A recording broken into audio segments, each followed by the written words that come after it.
Good evening, everyone. Welcome to the Administrative Policies Committee. It's meeting number 03-2017. I'm the vice chair for it, and I'll be chairing tonight's meeting. Councillor Lisa Osanek from Collins Bay Bay Ridge. Our chair tonight, our chair is for the committee, Councillor Candon, and he can't make it tonight, and neither can Councillor Bohm. But we do have Councillor Liz Schell from Portsmouth District and Councillor Peter Stroud from Sydenham District. So it's the three of us. We have quorum, and we're going to start right now. So to kick off the meeting, we have a public meeting, and it's on our tax write-offs pursuant to sections 357 and 358 of the Municipal Act 2001. And in our report, the tax write-offs that are affected tonight are on page 6 and 7. So starting with the committee, are there any questions?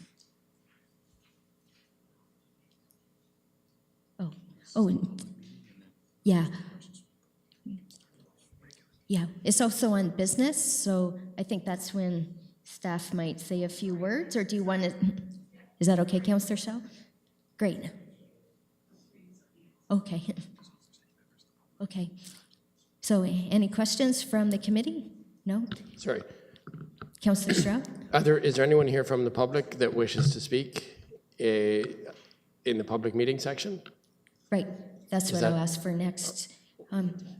Are there You do any get us members? first? Oh, okay. I don't have anything at this point. Okay, so now we turn it to the public. Are there any members of the public who wish to speak about the tax write-off section of this public meeting? All right, seeing none, I will close the public meeting, and that is item number 1. I will now call the meeting to order at 5:36. Approval of the agenda. Moved by Councillor Schell, seconded by Councillor Stroud. Is there anything to add to the agenda? Okay, all in favor of the agenda, and it is carried. Confirmation of the minutes. The minutes were on January 12th. Can I have a mover for the minutes, please? Moved by Councillor Stroud, seconded by Councillor Schell. Any additions, deletions to the minutes? Okay, all in favor of the minutes, and that passes. Thanks very much. Any disclosures of pecuniary interest? Seeing none, we move on to delegations. So in tonight's delegations, we have Michael Fraser, Vice Principal of Queen's University Relations, and Jeff Downey, the Director of Queen's Business Development and Operations from the Queen's Athletics and Recreation, and they're going to be speaking to us about the noise bylaw. You can come up to the front, and we have 5 minutes for delegations. Okay. Yes, please. Okay. Thank you. Good evening, Madam Chair and members of the committee, and thank you for the opportunity to speak with you tonight. My name is Michael Fraser, VP of University Relations at Queen's University, and joined by John Witches, Associate Vice Principal of Facilities, and Jeff Downey, Director of Business Development and Operations in Athletics and Recreation. At its January meeting, the committee directed city staff to work with Queen's University to identify options to further address noise-related concerns on the West Campus fields and to report on best practices in other communities. You will have seen in Commissioner Hurdle's report on the work that's been undertaken since that meeting, and attached to the report is a letter from Queen's and a report from our noise consultant. We're here tonight to highlight Queen's existing noise mitigation actions and some further steps the university is prepared to take, as well as to answer any questions. And I'll turn things over to Jeff.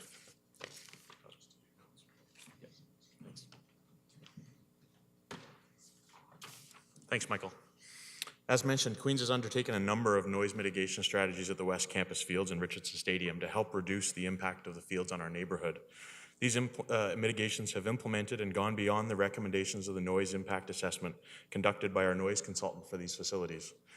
For Richardson Stadium, the bowl design helps reduce the sound transfer, and the stadium's footprint is shifted 40 feet to the east, further from its immediate neighbors on Yonge Street.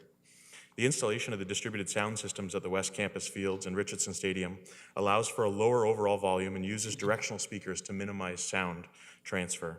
All field users are required to use the Queen's installed system.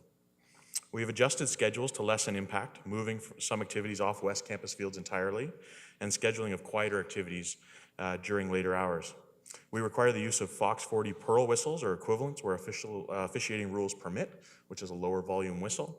And we ensure groups using the fields are aware of the importance of respecting the residential environment. We outline noise-related requirements in all rental agreements and post reminder signs at the field. Queens has also been active in reaching out to the neighbors and have been responsive to any questions or concerns that might arise regarding the West Campus. Regular community consultation took place throughout the stadium revitalization project, and we think that the process was overall a successful one.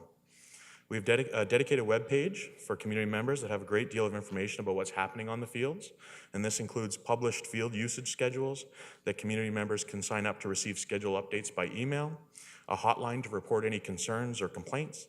When someone leaves a message on the hotline, it's immediately sent to our staff and campus security for an immediate follow-up, any time of day or night. A copy is also sent automatically to the city. Queens also does regular mail drops to the West Campus neighbors when there's relevant information to share, including with respect to any construction updates on our noise bylaw exemption or upcoming schedules. These letters are also posted on the website. Having highlighted a number of the noise mitigation strategies we've already done and some of our community consultation and engagement activities, I'd like to turn now to these 3 further commitments Queens is prepared to undertake. The first is to clarify for this committee and the community how we prioritize field usage and scheduling. The first priority is to accommodate Queens students' athletics and recreation activities. The second is community sports groups, and the third is other rentals. By other rentals, we mean groups other than community sports. For example, we are looking at the possibility of hosting the BC Lions training camp practice game at Richardson Stadium, and that would fall into this third category. Our second commitment is that we do not intend to have any non-sport related rentals at the stadium or fields for the next 2 years. After that time, we would revisit the situation and see whether holding some other types of events might be appropriate. Note that any non-sport related events with amplified noise would still require their own individual exemption to the noise bylaw and be subject to community input and approval by council. Finally, in anticipation of the amendments to the noise bylaw being passed by council, Queens is prepared to move ahead with construction of a berm on the east side of Nicholas McCarney Field to further mitigate the impact of the noise. I'll ask John Widges to speak further about that construction project.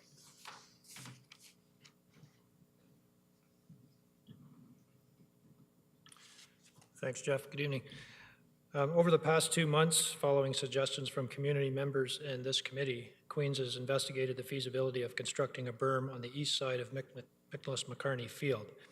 And should the proposed changes to the noise bylaw be passed by council, all the necessary construction permits obtained and no major surprises in terms of the overall berm cost, Queens is prepared to move ahead with a berm with construction likely to begin in the fall. So here you can see the bright green line representing the proposed location of the berm, designed to mitigate the effect of noise from the fields, particularly for the neighbors to the east. According to the report from the noise consultant included in your package, a berm roughly 4 meters in height would produce a significant reduction in noise levels from whistles and the sound system at the 2 receptors indicated on the map, R1 and R5. So it's important to note that noise perception is subjective and depends upon a range of factors. We intend that the berm would be covered with grass, including plantings and trees. There's also the possibility that the northern portion of the berm may or may not include a fence, given the narrowness of the land between the road allowance and the field. More work still needs to be done on the design, and it has to be finalized, and we would certainly consult with the city and our neighbors as the process moves forward. But we'd be happy to answer any questions that the committee might have. Great. Thank you very much for that delegation and for giving us that information with the proposed berm. Are there any questions from the committee? Yes, Councillor Stroud. I do want to ask you about the berm, but first I have a different question that came up from your presentation about the schedule updates.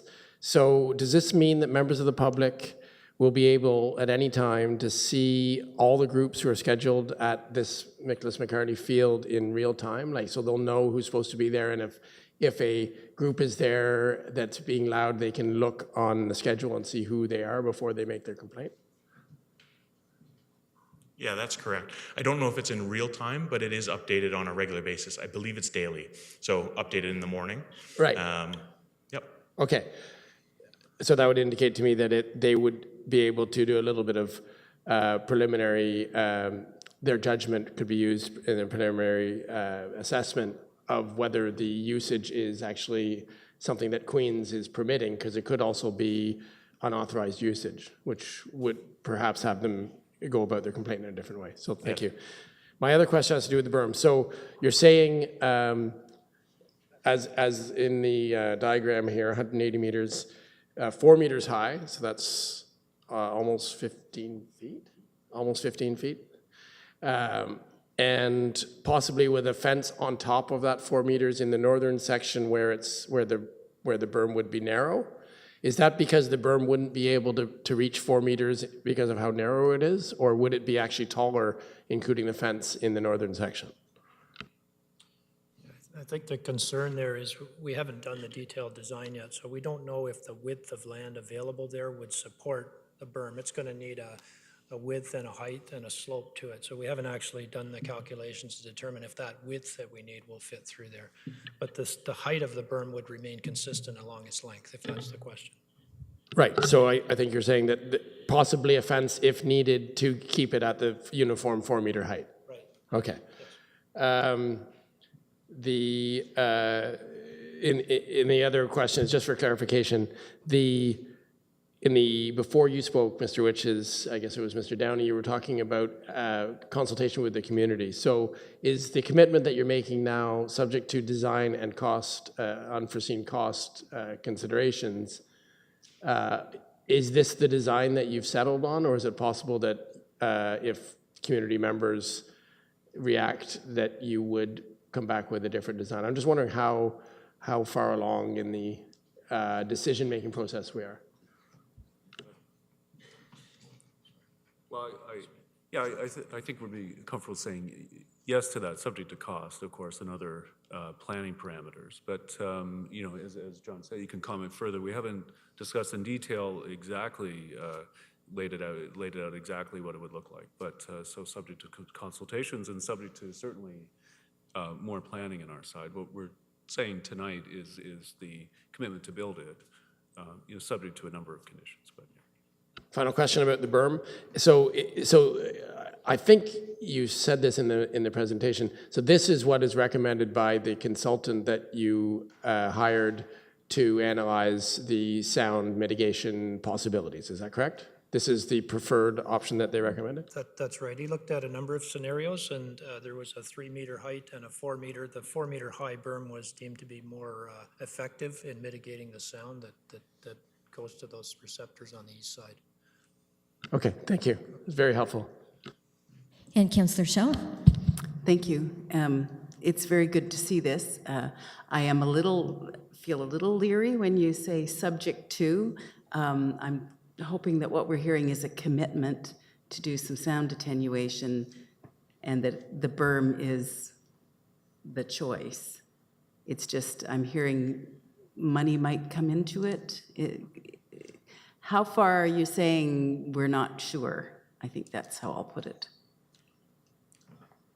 Yeah, I'd be happy to. I mean, I think one of the conditions was certainly approvals and permitting that we would need to get. So if we go forward with this design and the permitting and approvals aren't given to us, that would be a difficulty for us. We've internally at the university gone through an approvals process with a particular budget amount for this berm, and I think and we've been conservative in that estimate internally. So I think we're gonna have this berm fit within that budget, and I guess that's the concern. But we are committed to building it, if that's the question. Thank you. That's very good news. And what is the website that you would go on? I mean, I presume you go on the Queen's website, and then what would lead you to the schedule? Sure, so I can actually circulate the URL to you after if you'd like, Liz. It's at the Go Gales Go website. The Go? The Go Gales Go. Oh, Go Yeah. Gales Go, okay. And then there's a field usage tab up at the top. And the last question would just be about non-sport related events. Certainly when I was much younger, you had band competitions at the stadium. Is that the sort of thing you're talking about? It is, yeah. Oh, okay. We would consider that non-sport related at this point. Are there any others that come to mind that might happen? So of things that we would consider non-sport related? Yes. Yeah, so any, like a festival or a speaking engagement or something like that. Oh, good. That's what Okay, we thank you. classify in that category. Yeah, great, thank you. Okay, thank you very much for the delegations. Thank you. And that concludes our delegations. There are no briefings except for talking when we get to the staff report. So now we're on to number 8, and 8A are the tax write-offs that we just had the public meeting on. And tonight we have our city treasurer and CFO Desiree Kennedy, and as well as Jeff Walker, our manager of taxation and revenue. And do you want to lead off or anything to say? Thank you, Madam Chair. So the tax write-off report is before you tonight. This is a standard report that comes to the committee 3 or 4 times a year, and there is a list of properties. The majority of them are just a change in the tax class. You'll also notice there's about half a dozen properties that are actually city properties that have been purchased or pieces of land, and because the city's purchased them, they become exempt, or they're being rented under the library usage, and therefore become exempt. So they're also included on the schedule tonight.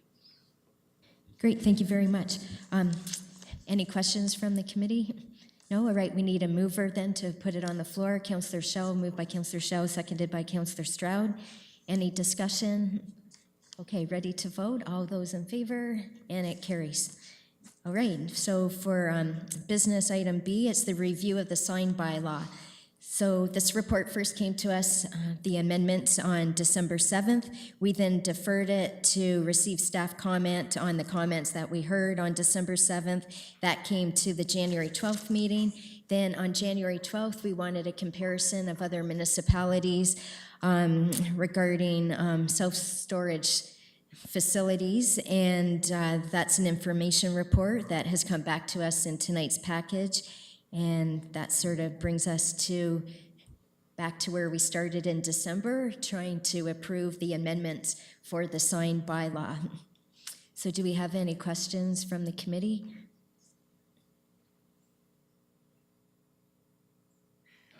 Councillor Stroud? This might seem a little bit out of the blue to members of the public, but could staff just frame the situation as related to the last information report about the information that we requested in the last deferral? If they could just give a quick summary and how it relates to the proposed changes, just for anyone that's following along at home, before we consider passing it.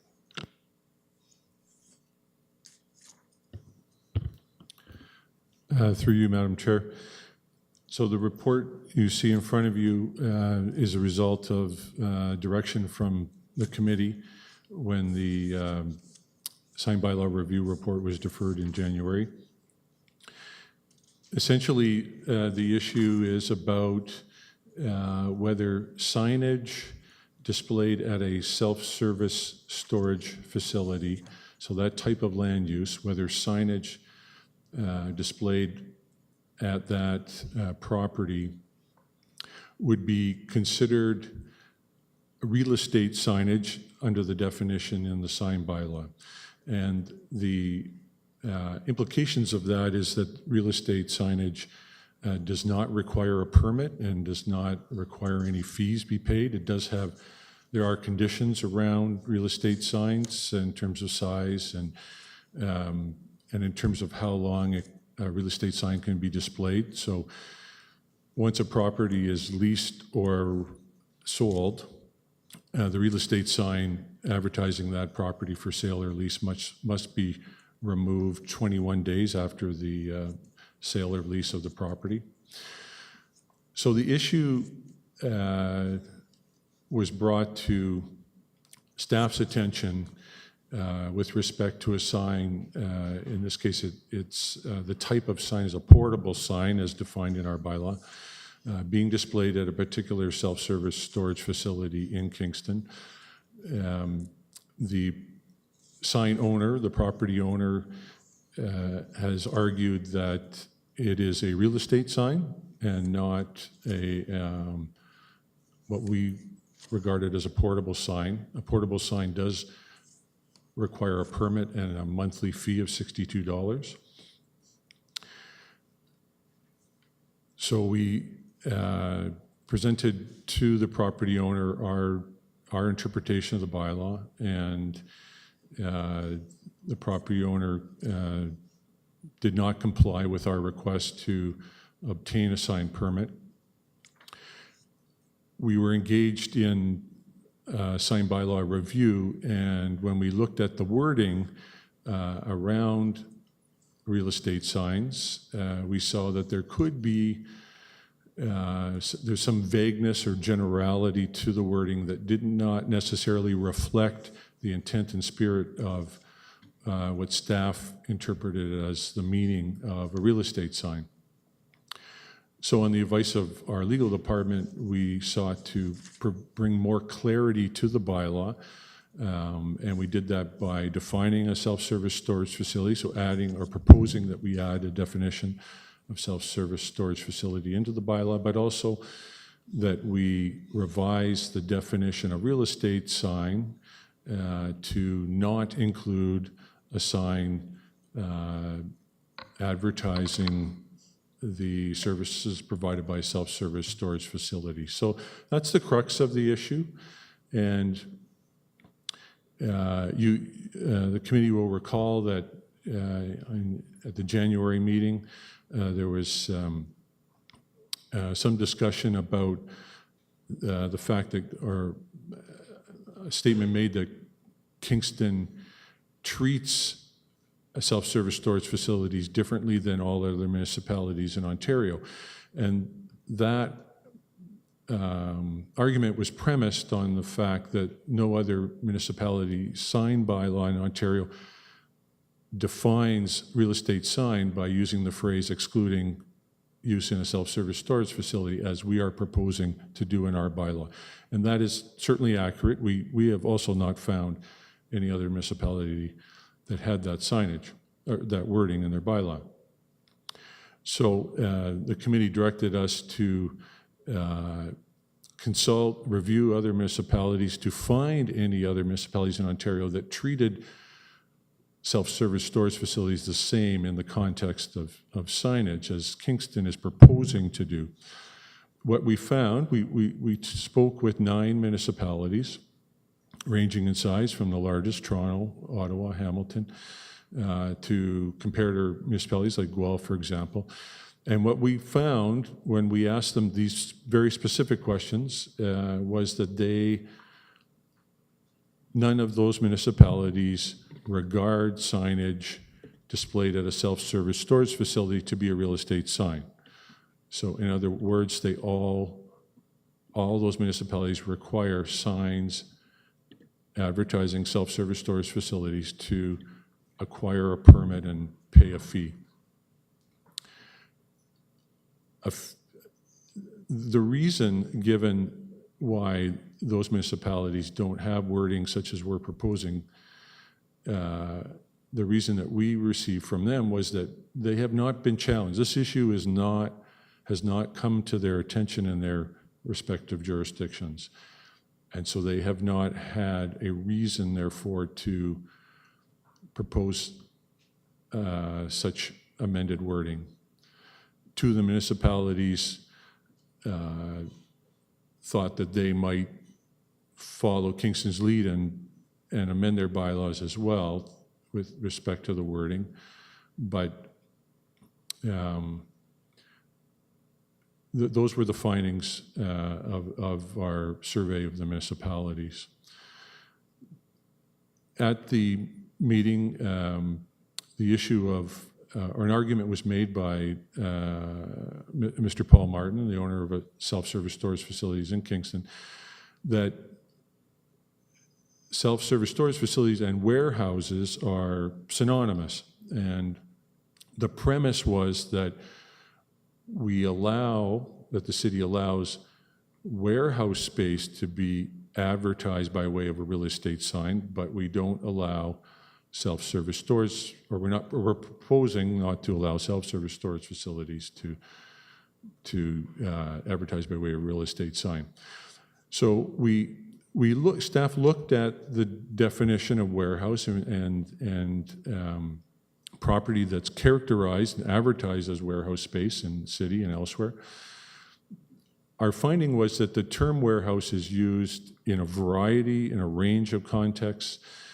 What we did find that differentiated a self-service storage locker from warehouse space, the pattern seemed to be that warehouse space often included a washroom facility, an office space, attached to, contained within the space that's for sale or rent as a warehouse. At the end of the day, regardless of how the term warehouse is used, staff's position is that if property essentially is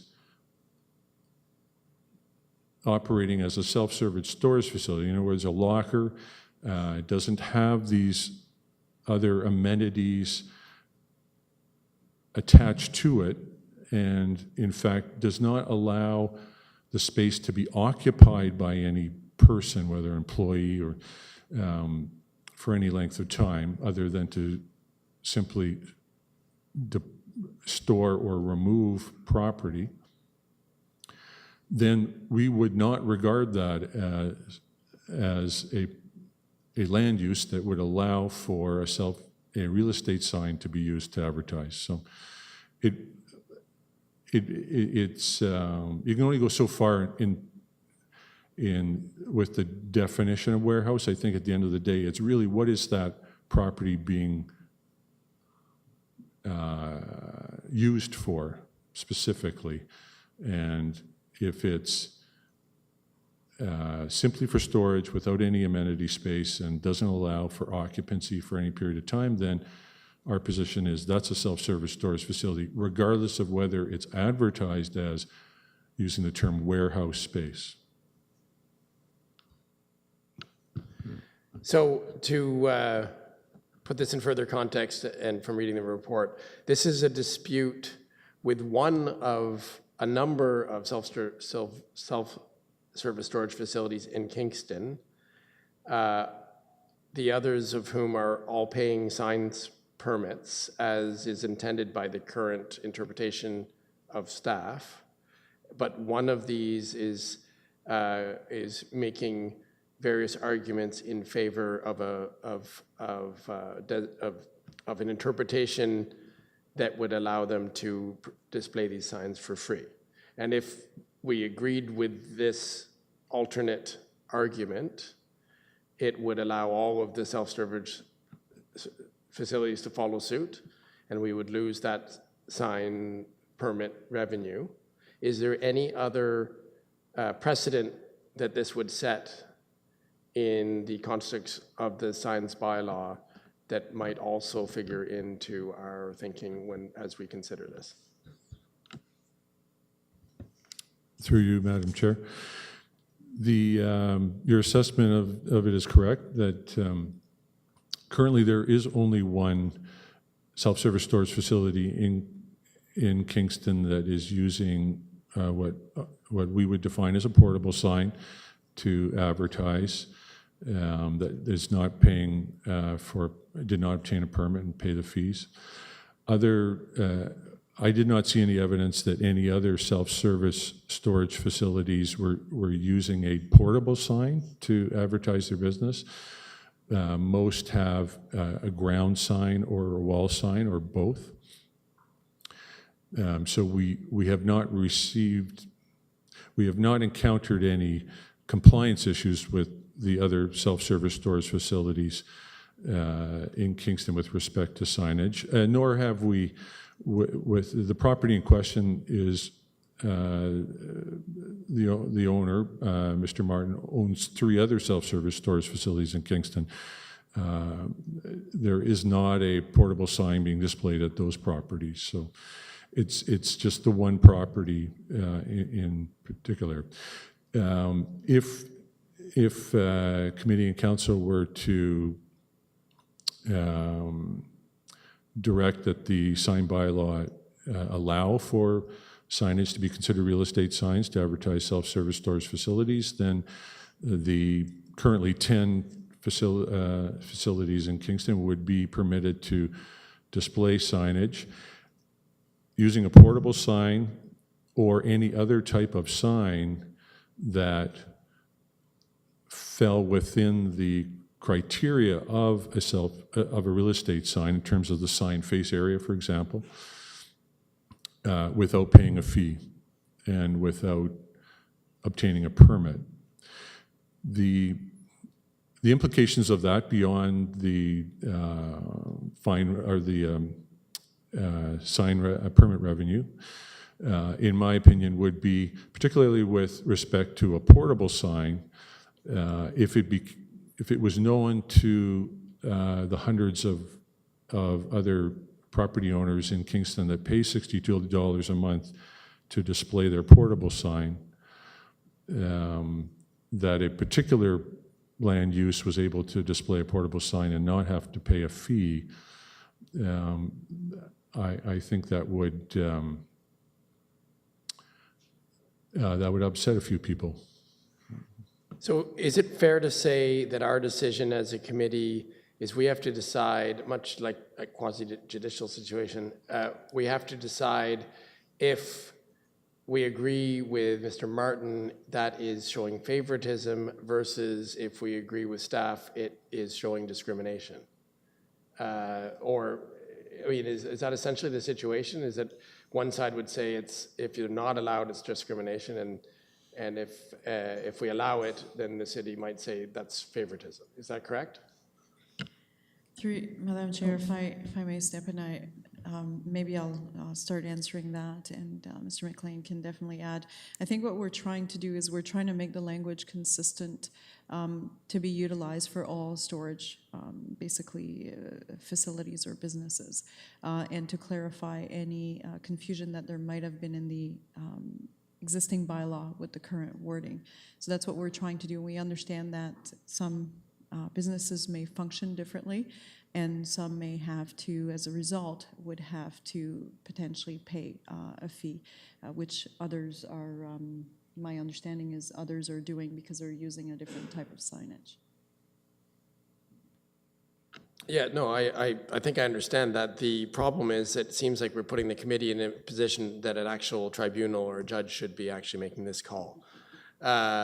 Because it's through legal advice that we're being told to amend our language to include an exemption or a specific inclusion of self-storage facility as a type of real estate sign, and or to exclude that, sorry, to specifically exclude it so it can't be used in a legal situation against us.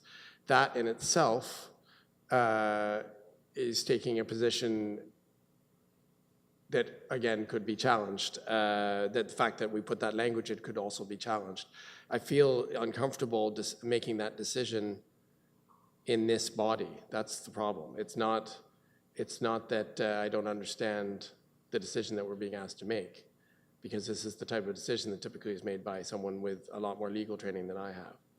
So these are legal arguments being made by the proponent of the exemption, and it's legal arguments being used to defend the position of staff, and I'm not trained to be able to say that one legal argument is better than the other. And I don't think my colleagues are either. So I don't know what we're meant to do with this. These are my questions. Maybe someone else has an idea of how we could resolve this impasse. Great. Thanks, Councillor Stroud. Councillor Schell? Thank you, Madam Chair. So I'll go to page 172, and in the report, it states quite clearly this type of business, which would be self-storage, has never been exempt from the requirement to obtain a sign permit or pay the required fees.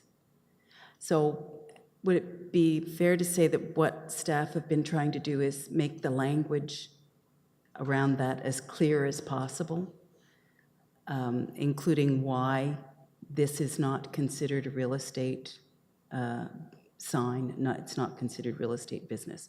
Basically, you're saying it has never been exempt. Another person wants it to be exempt and has brought forward arguments as to why, and staff are saying, we're going to explain from our point of view why it's never been exempt.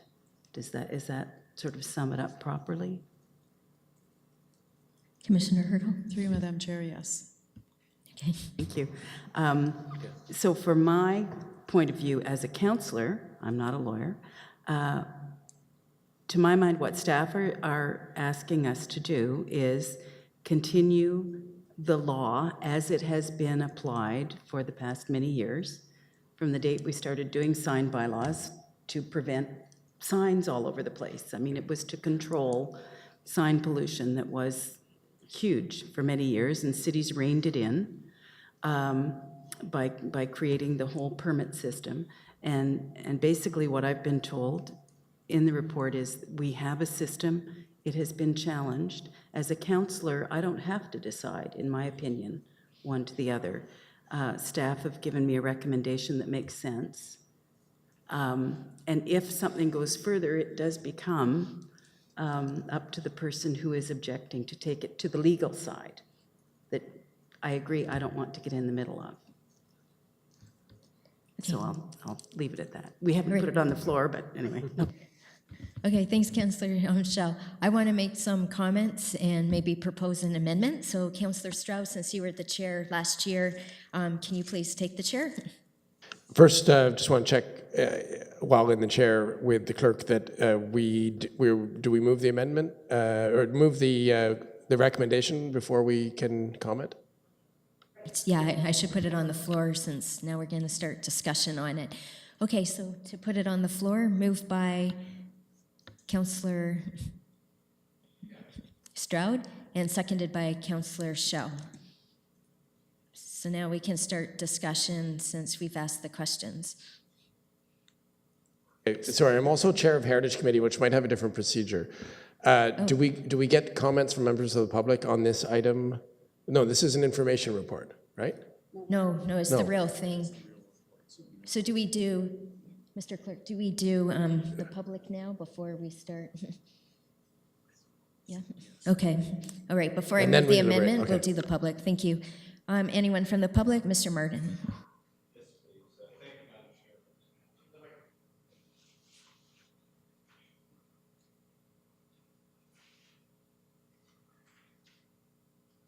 Thank you, Madam Chair, members of council, members of the public here tonight. My name is Paul Martin. I do own 4 of the 10 self-storage facilities here in the city of Kingston.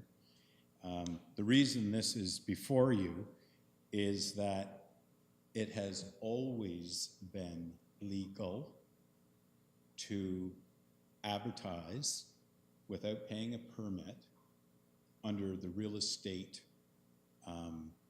bylaw that you have presently. The reason it's before you is that you are trying to change it to disallow one type of warehousing over another. If it was not, or if it was that you couldn't do this, you wouldn't be here tonight changing your definitions. But the point that I'm trying to make is that we've got to treat all warehousing, be it mini warehousing, be it larger warehousing, it's all the same. And when I was here the last time, I think I showed you the warehousing and the mini storage, and it was identical. We do have washrooms in our buildings that everyone can use, exactly the same as a warehouse. We do have offices and meeting rooms in our buildings for our clients. We not only have residential, but we have business people using it as well.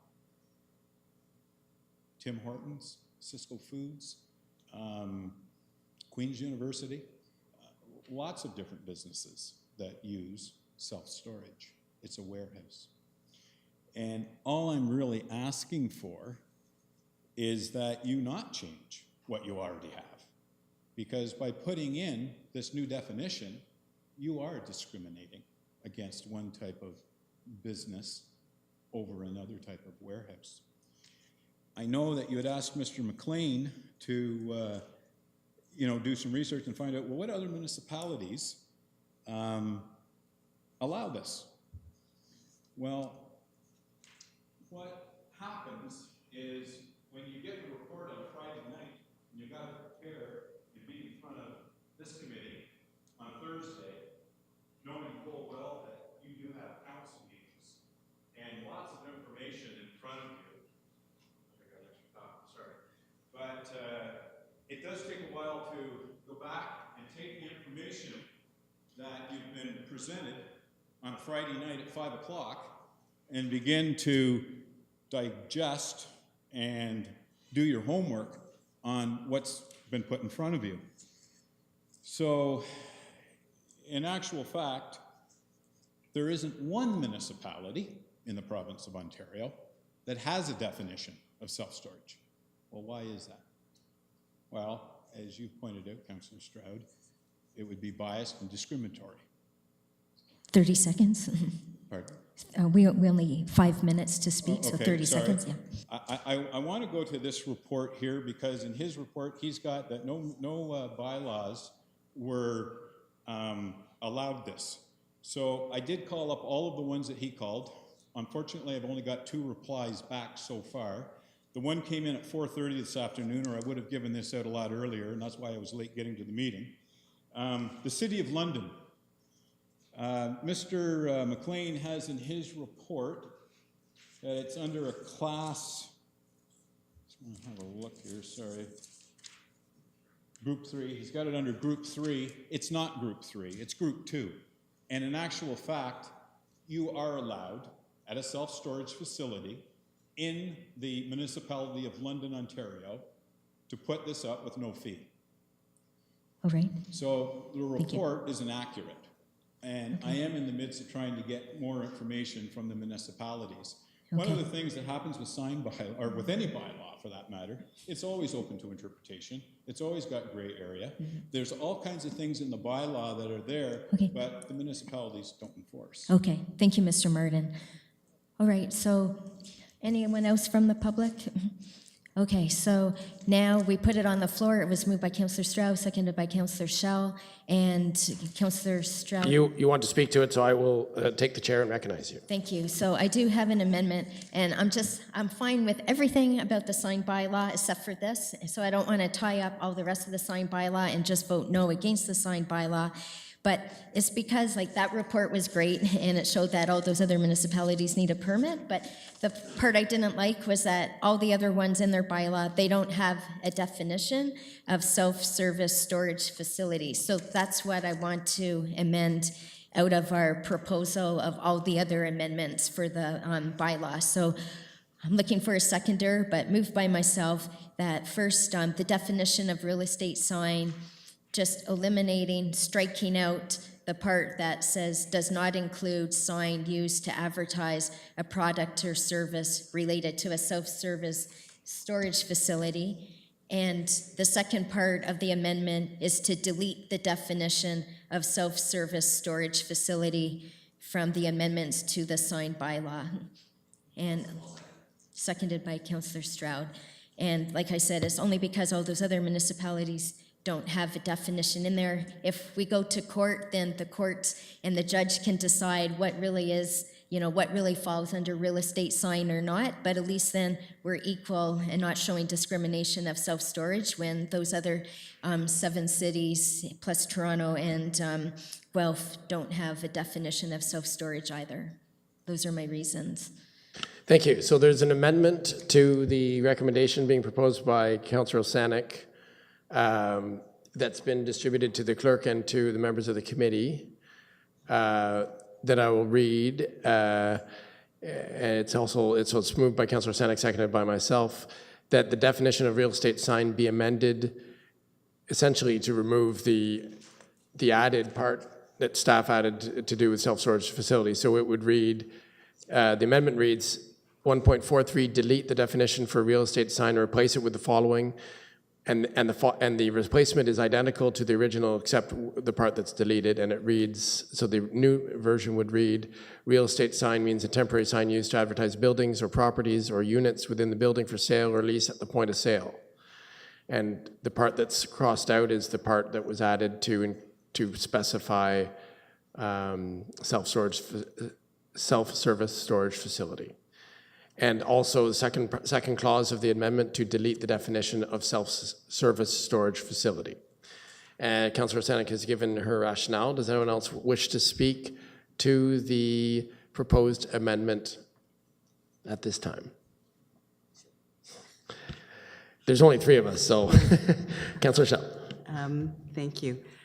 Yes, it's been quite the time. I can understand why this has been proposed, but I also understand why staff want to be completely clear. And I think they've been very clear about what a real estate sign means in this change, so I will not be voting for the amendment. Thank you. Thank you. And Councillor Schell, will you take the chair so that I can comment on the amendment? Yes, I take the chair and recognize you. Thank you. Other than the interesting situation where there's 3 of us with one of each of my colleagues on each side of this issue putting me in a tough spot, I'm going to do my best. So the way I understand this, just to frame the question, is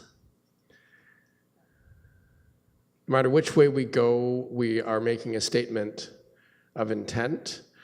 If we define self-storage service facility and add it to the real estate sign definition as requested by Mr. Martin, we may be closer to some realities around warehousing in the province, as is the assertion. I believe that assertion. I just pointing out one detail from the information he gave us under, and he didn't specify what municipality this was, but under this is London, under where warehouses and storage buildings are put in the same category under Group 2 on the chart on page 3. That's in the industrial class. And I understand that the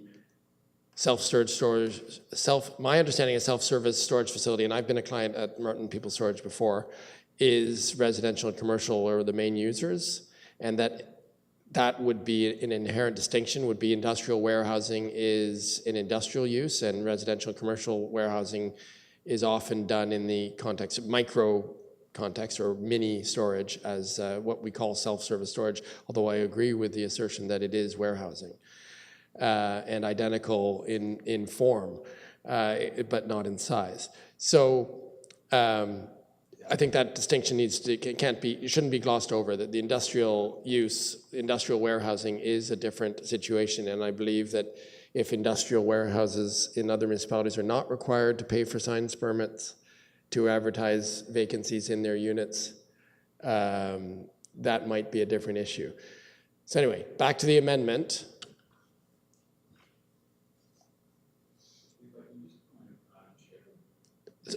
Sorry, I cheesed the chair now. No, I'm sorry. No, this is now for deliberation amongst the council. So the first thing I have to do is decide whether we want to make the decision today or do we need more information to make the decision. I actually believe we have, after a couple of deferrals and a couple of additional doses of information, we've got enough information for our purposes. But like I said earlier, we're not legal experts. The one legal principle that I do know to be true without legal training is that in the absence of new evidence, the current practice is always preferred. So if the current practice in the city of Kingston is that they do not consider this type of temporary sign to be a real estate sign, and therefore it needs a permit, which is what they require from many other people that have signs, they, in the interest, as Commissioner Hurl says, of consistency, they are trying to make it as uniform as possible. Unfortunately, ironically, that's by adding extra language to the definition that opens up a different can of worms in the sense that it's defining self-storage, which is an atypical thing to do. However, it's as a reaction with an atypical request asking that self-storage be included in the definition of real estate. So I'm left with my gut instinct of whether self-storage is advertising real estate or if it's like, and I'm going to ignore what's happening in the rest of the province for the time being. And I think I'm going to have to find that I would like to keep the two separate in my mind, and I believe that without further compelling evidence, the default position by staff where everyone needs a permit except real estate signs, and as much as I don't like the proliferation of real estate signs in this city, I don't want to add further proliferation by adding to the definition. So therefore, I'm going to vote against the amendment. I'm sorry, Councillor. I return the chair.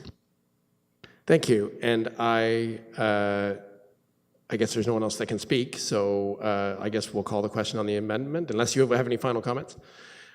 So on the amendment by Councillor Osanek, all those in favor? All those opposed? And that fails. Now I return you to the chair so we can talk about the recommendation. Okay, thanks very much, Councillor Stroud. So on the recommendation then for to approve the amendments to the to the sign bylaw, any further comments? Okay, Councillor Stroud? Seeing as I wasn't 100% one way or the other on that, I encourage Councillor to bring this up at Council and then see maybe the rest of, when we have a full quorum of councillors, maybe we can have a fuller discussion, involve staff again, and the final decision, of course, rests with Council. Right. Okay, thank you. Ready to vote? So all those in favor and opposed? Thanks. So it carries. So for item number C, which is the review of the noise bylaw, it's, I know we're tight for time before we lose our quorum. So just as staff are getting ready for the briefing. Madam Chair, I think we'll skip on the briefing, understanding that I believe we have about 5 minutes left. Great. So maybe at a high level, I can provide some comments in terms of the report. The report does include all the information that we were going to have in the briefing, and Matt Cusson, who works in my office, has worked on this and contacted these municipalities and obtained a lot of information. And what we found at the end of the day is that there are a number of best practices, which include some kind of sound barriers, including also a redirection of speakers, all of those kinds of things that we identified in the report. And based on what has been presented by Queens, we find that with the best practices across the province, the country, and also even some American ones, that they're very much in line. So they're not exactly the same. Some places have berms, for example, other places have fences, but they do use different noise mitigation measures. And I think I'll just make a comment on the presentation of the berm. There was a comment in terms of the approvals. We don't anticipate that that would be something significant because it is a berm. It wouldn't require like a zoning amendment or anything like that. So it would be fairly simple in terms of approval process. Excellent. Okay, thanks very much, Commissioner Hurdle. Any questions from the committee? Councillor Stroud. Question to staff. Commissioner, are you satisfied with the current state of affairs on the noise bylaw, especially to do with the subject brought up by the delegation? Through Madam Chair, I think with the additional mitigations that are being proposed, I think Queen's going to be in line with a number of other institutions across the country. So I think generally that should address for the most part, the concerns and complaints that we've been receiving from the public. I think too that keeping in touch and regular communication with the neighbors will be helpful. The other thing that I do want to mention, because I was sensing that there was some concern from some councillors in terms of the commitment from Queens, but council does have the ability, if Queens was not to move ahead with some kind of noise mitigation or barrier, council does have the ability to amend the bylaw to remove that exemption. So I just want to point that out, that it's not, carved in stone and can never be changed, should that be the situation. All right, thank you. Any other questions? Any comments or questions from the public? No, seeing none. Does someone from the committee have a question? No, I was going to move the recommendation. Okay, right. So moved by Councillor Stroud, putting it on the floor, seconded by Councillor Schell. Any further? And Councillor Stroud. This, this is a matter that was even discussed even longer than the previous matter and deferred more times. And let me just sum it all up by saying the people in my district that had a problem with the state of affairs, until now, there was no legitimate, this problem was not legitimately addressed. There was other reactions, valid and invalid, that people agreed with and people disagreed with, but this one I haven't actually heard feedback from yet, but I believe by my own interpretation of what the commissioner said and what was what is being offered to us by Queens, that this is an excellent thing to propose. Basically a compromise, a solution, and in the context of all the other changes that staff is recommending, I believe we're at the point where I'm ready to support the recommendation. Thank you. Great. Councillor Schell. Yes, I can agree with what Councillor Stroud said. I did have a complaint from Cliff Crescent, but I haven't heard anything for well over a year. And the other area in my district, I think we're going to be okay with all the changes that have happened to the regular grass fields. Although I will go on the website and just double check in case I get a call. But I'm really, really pleased about this, and it is going to make a councillor's life easier. So I thank you very much for the efforts you've made, and I will certainly support this. Thank you. All right, thank you. So are we ready to vote on the amendments to the noise bylaw? All those in favor? And it carries unanimously. Thank you very much, Queens, for coming tonight. Okay, so next we have item D, which is an information report, as well as Rideau Crest Homes. And in the interest of time, I'm going to ask the committee if we could have a motion to defer to our May 11th meeting. So deferral is moved by Councillor Stroud, seconded by Councillor Schell. All those in favor? Excellent. So I think we still run through motions. Are there any new motions? Seeing none. Notices of motion? Seeing none. Other business? Seeing none. Correspondence? There's none. Date and time at the next meeting is May 11th. Motion to adjourn, moved by Councillor Schell, seconded adjournment by Councillor Stroud. And all those in favor of adjournment? And now Councillor Stroud can get to work on time. Thank you.